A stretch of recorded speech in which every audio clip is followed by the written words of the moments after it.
Hi, everyone, and a warm welcome back to Mindsprout Books, the channel where we explore holistic self-development through the wisdom of books. Today, I want to share a book with you written by an author affectionately known as the closest thing to a saint, the one and only Louise Hay. This book is for anyone who feels trapped by anxiety, who is battling physical or emotional pain, or who is struggling under the weight of pressure and hardship. It's for those who still find themselves rejecting who they are, unable to tap into the immense power that lies within.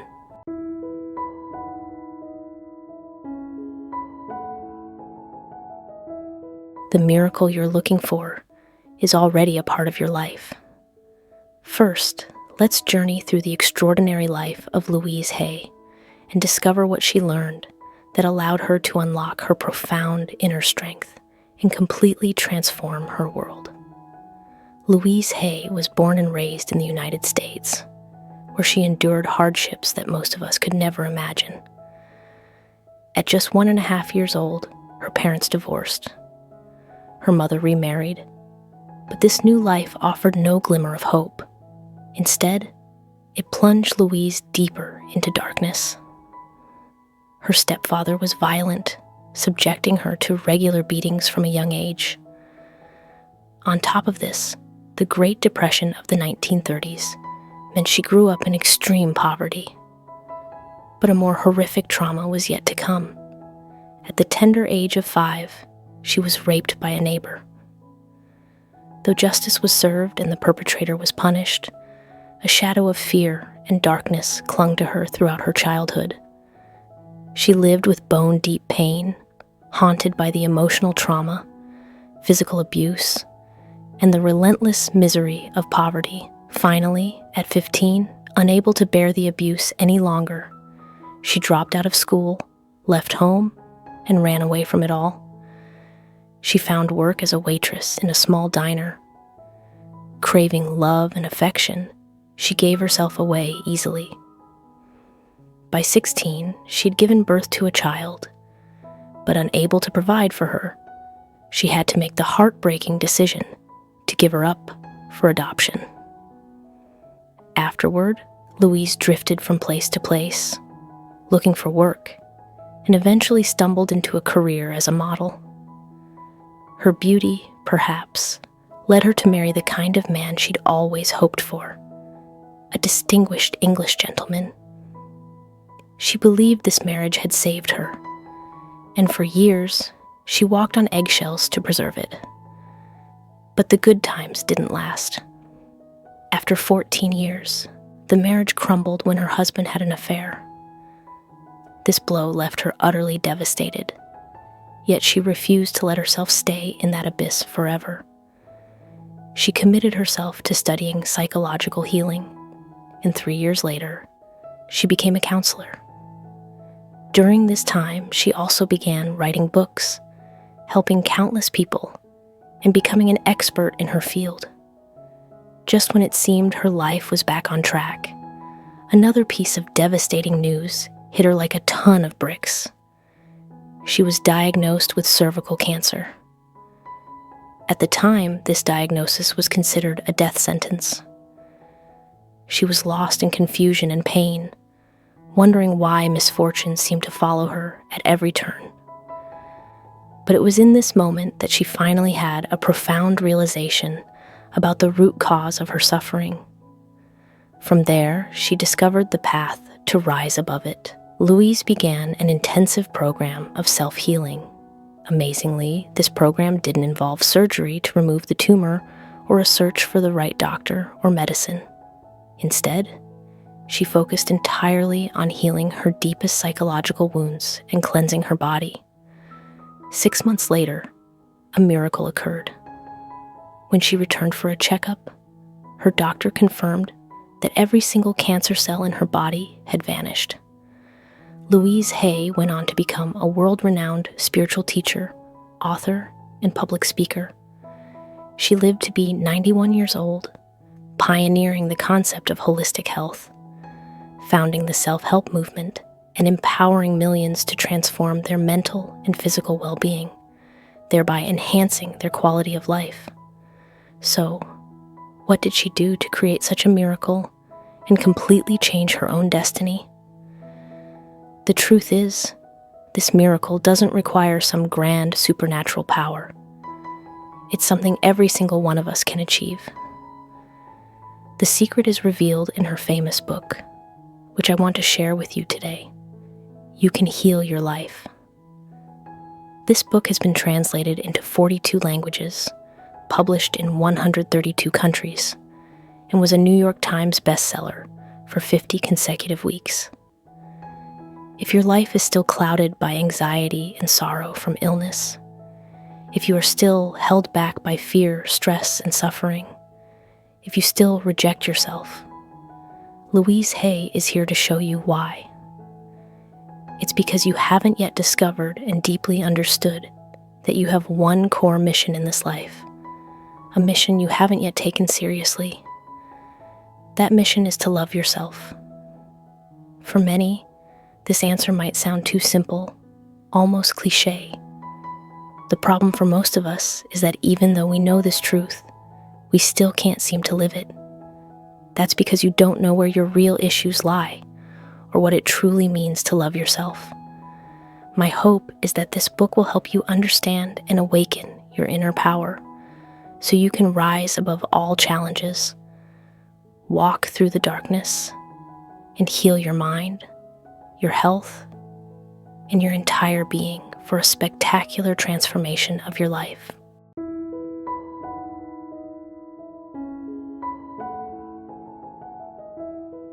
So, what are the common problems you face? At the beginning of her book, Louise Hay shares two powerful statements. The first is, every thought we think and every word we speak creates our experiences. How we see ourselves is what we become. This means that whatever we choose to believe, our subconscious mind accepts as truth. Everything you are experiencing right now is a result of your own creation. Thinking back to the painful memory of her assault, Louise was an innocent victim, yet she constantly heard people around her say, "You're also to blame. Why did he pick you and not the other little girls?" Over time, this idea took root in her subconscious.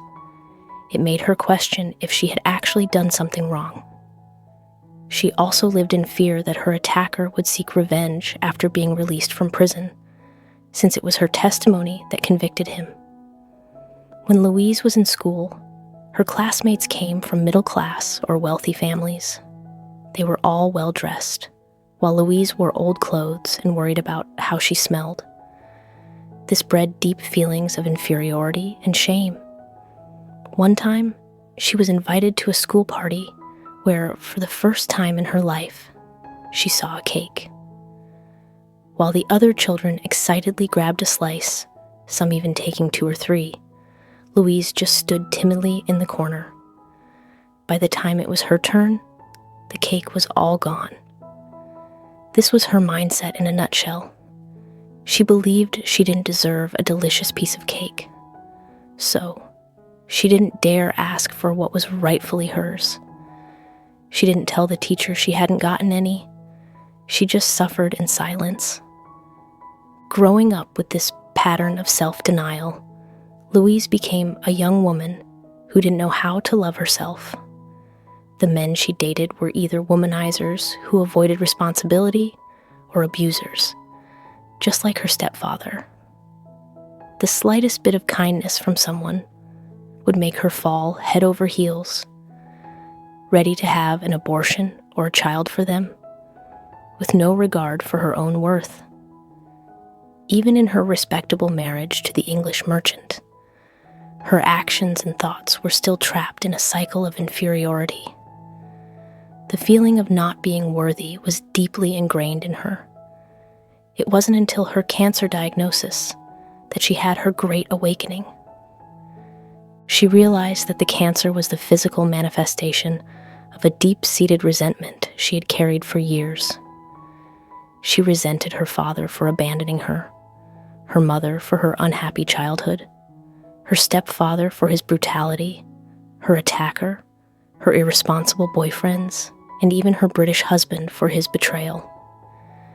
In reality, it wasn't anyone else or the unfortunate events that destroyed her marriage and brought on her illness. It was her. It was the resentment, the blame, the shame, and the feeling of unworthiness that she had held on to for so long. The truth we must face is that we often create our own illnesses.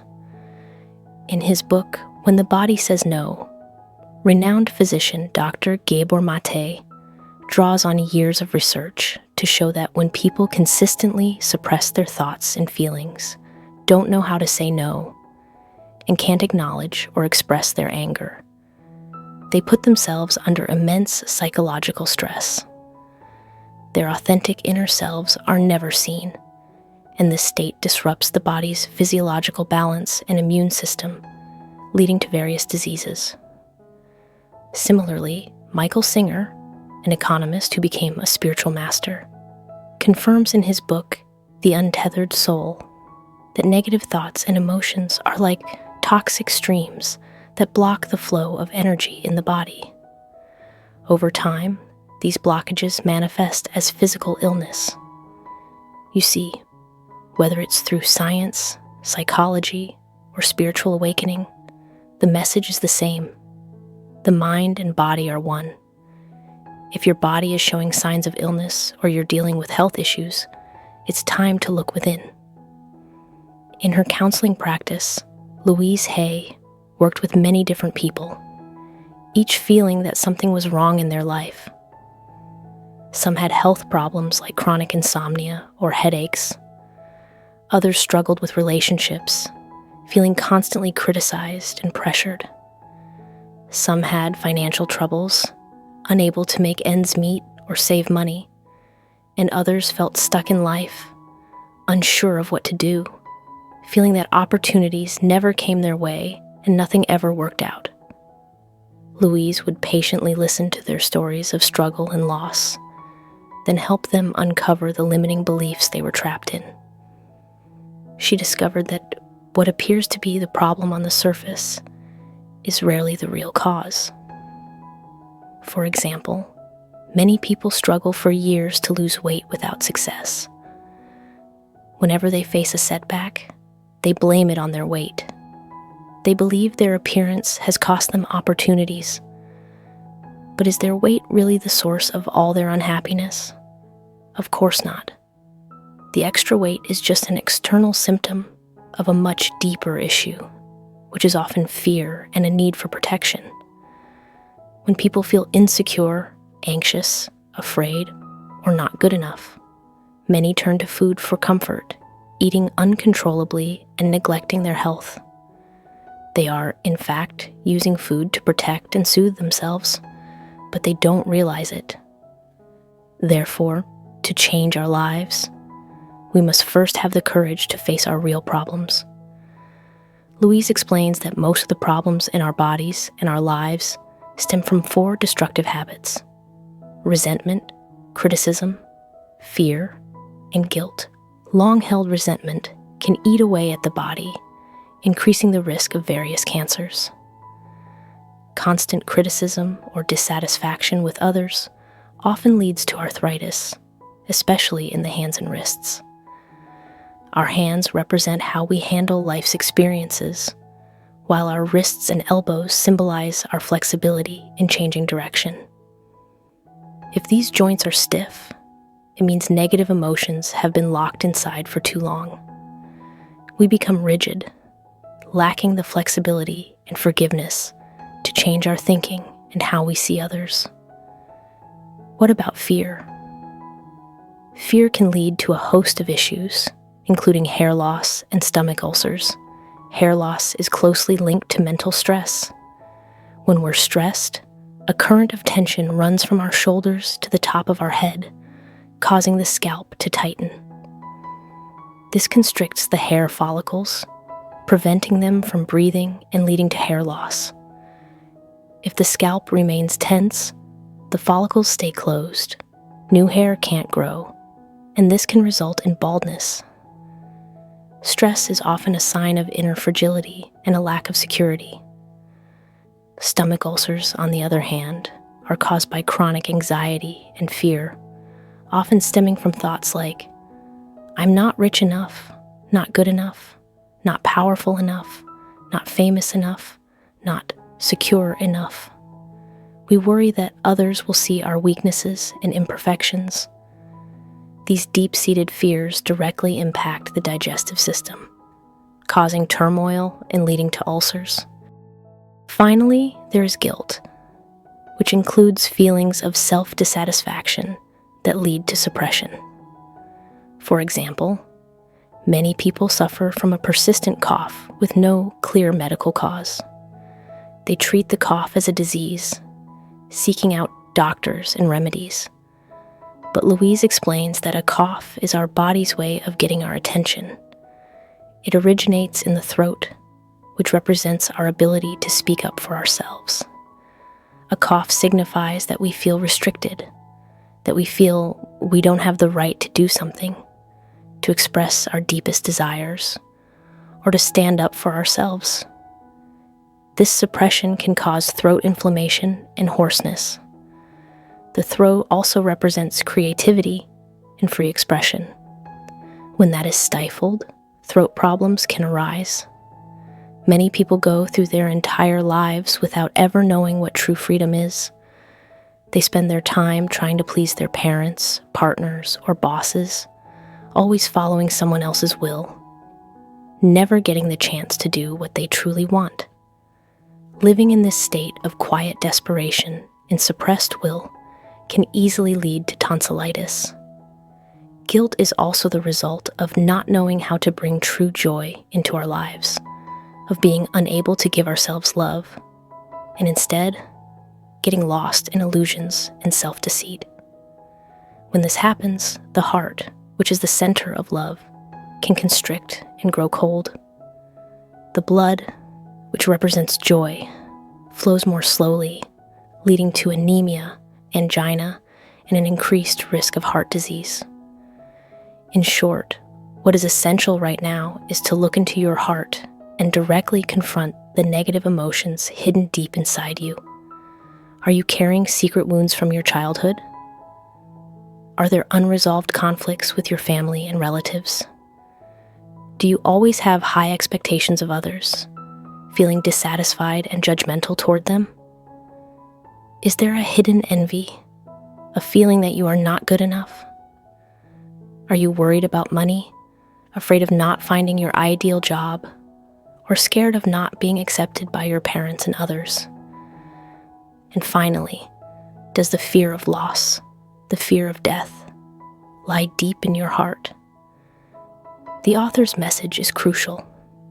No matter what your problem is, the only way to heal and reinvent your entire life is to start with one thing: loving yourself. This is the core mission for each of us in this lifetime.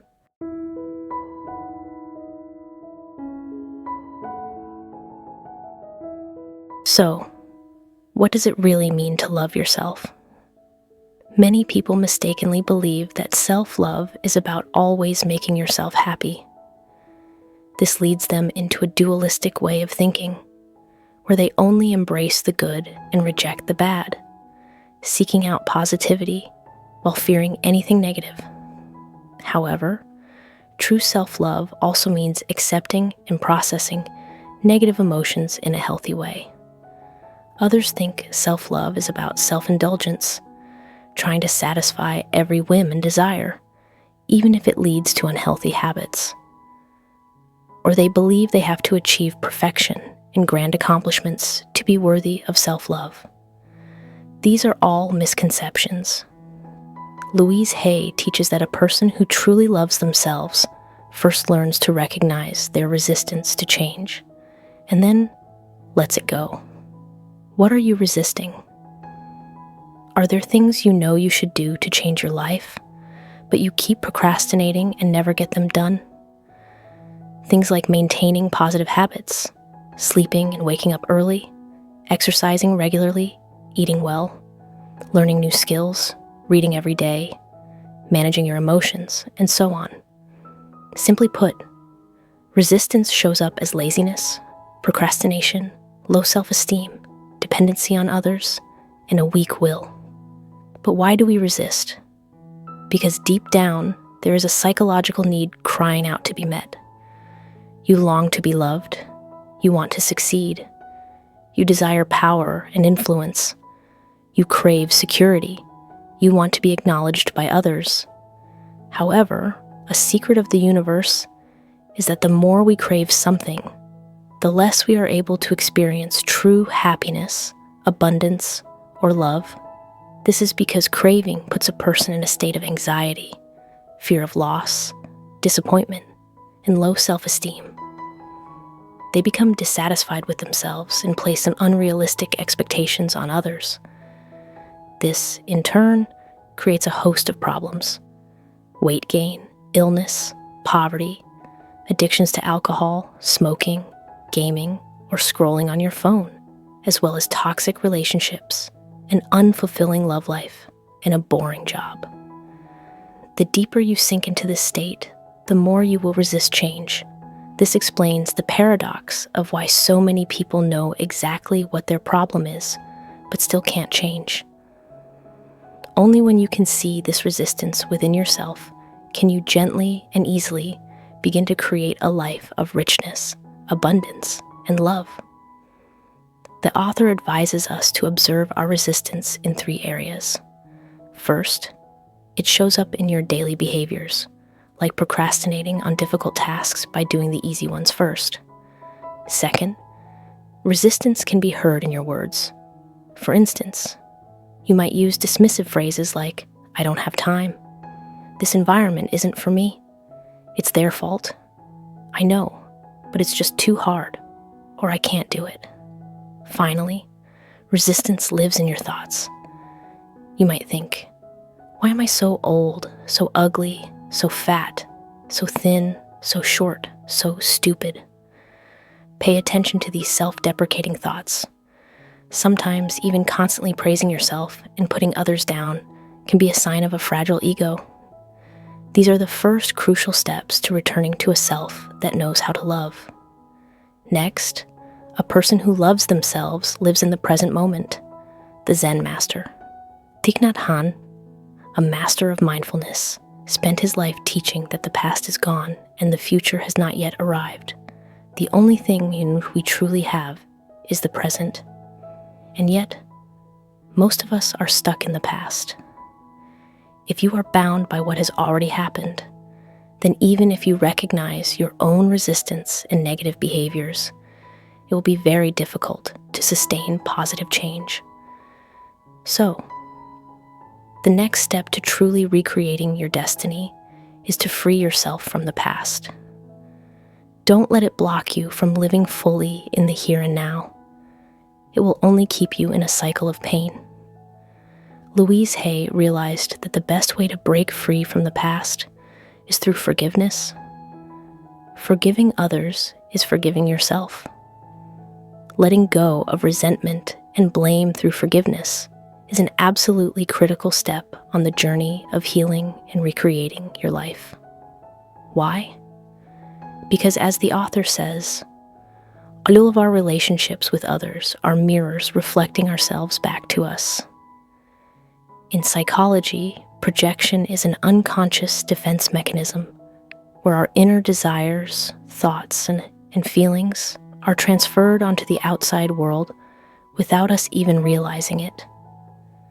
Until you recognize and correct what your subconscious is projecting, what you get back from the world will simply be the raw, unfiltered version of what you put out there. For example, when a relationship ends, if you feel the other person was unreasonable, you are projecting your own anger. If you think they were not forgiving, you are projecting your own capacity for grace. In the end, what that person is truly like is just your perception. But in that projection, you reveal a complete picture of yourself. Resentment or forgiveness, blame or compassion. Your judgments of others are a reflection of your own nature. If someone criticizes you or is hard to please, look deep within yourself and see if there's a part of you that is also critical and hard to please. Understanding this allows you to escape the victim mentality and adopt a more neutral perspective, the perspective of a third eye, a higher consciousness, seeing things more impartially. This way, you can avoid getting trapped in your own limited point of view, let go of past hurts, and more easily forgive others.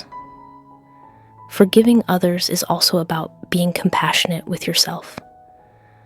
Other people are mirrors that help you see yourself. You might think that how you treat others is how they will treat you, but the truth is, how you treat yourself is how others will treat you. If you are insecure and sensitive, you will be oppressed and bullied. If you ignore your own needs, you will be neglected. If you worry that others will stop loving you, you will find that they eventually do.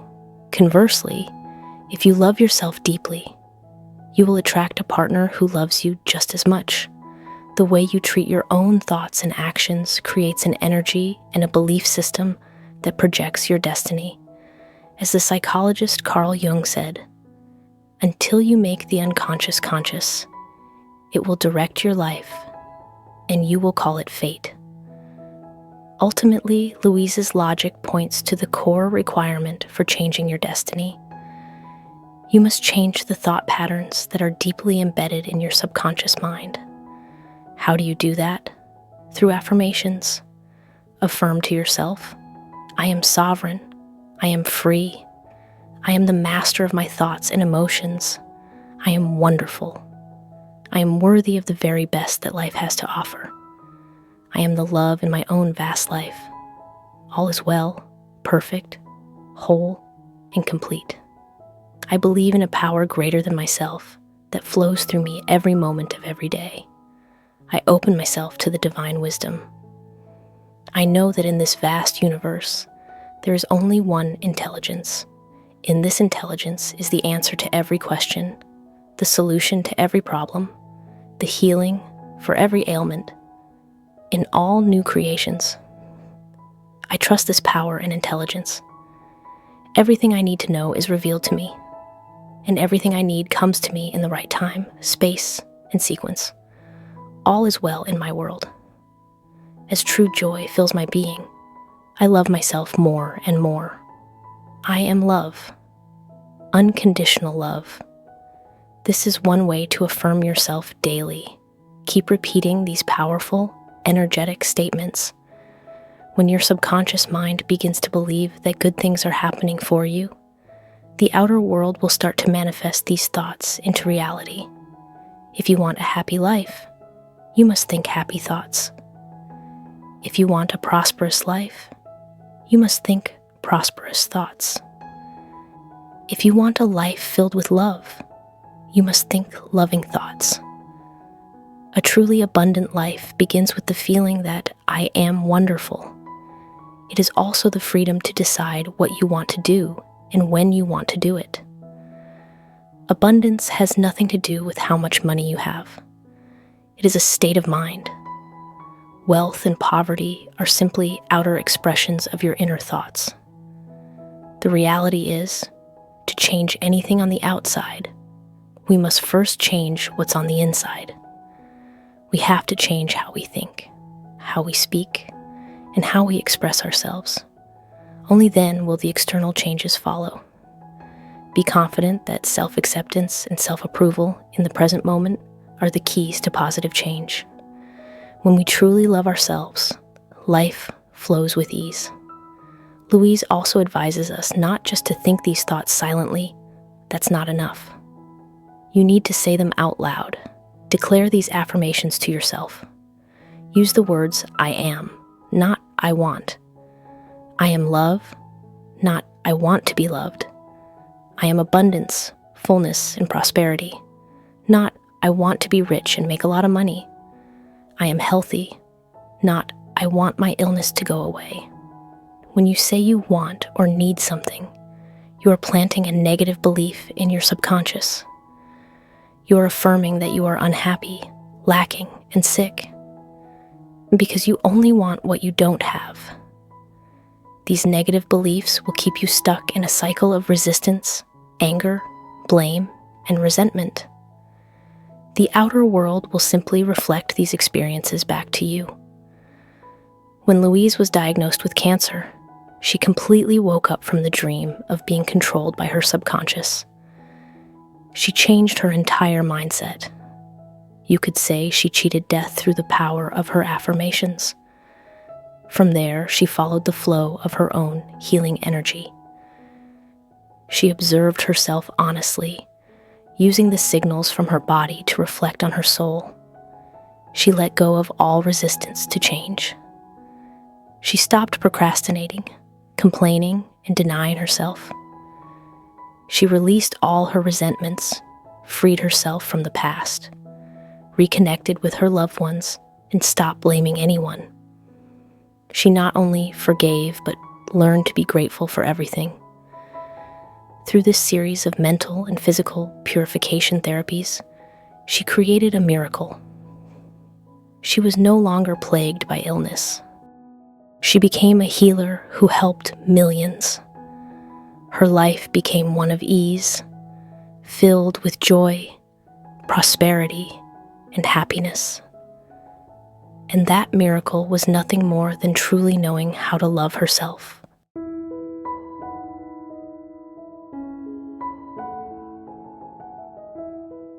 And so, we've reached the end of our discussion today. At this point, I'd like you to ask yourself one question. How much do I love myself? If you want to love yourself, the most important first step is to stop criticizing yourself and stop blaming others. The truth is, the problems you face in life were created by mental patterns you formed a long, long time ago. Without conscious practice and change, those patterns will follow you for the rest of your life. Make the decision to let go of all resistance so that you can truly change. Forgive everyone. Only when you understand this can you be free. As long as you are blaming someone else, you are not taking responsibility for your own life. Let the past truly be in the past. It doesn't matter how great the pain was.